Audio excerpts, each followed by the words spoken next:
আজকে আমি সেলাই মেশিনের ভিতরে কিভাবে তেল দেওয়া হয় সেই ভিডিও নিয়ে চলে এলাম।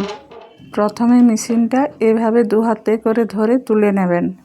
তারপর একটা পরিষ্কার কাপড় দিয়ে পুরো মেশিনটা ভালোভাবে মুছে পরিষ্কার করে নেবেন।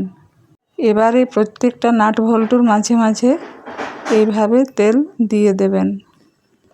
2-3-4 ফোঁটা করে দিলেই হবে, খুব বেশি দরকার নেই। সেলাই মেশিনের ওপরের অংশে কোথায় কোথায় তেল দিতে হয় আগের একটি ভিডিওতে আমি দেখিয়েছি।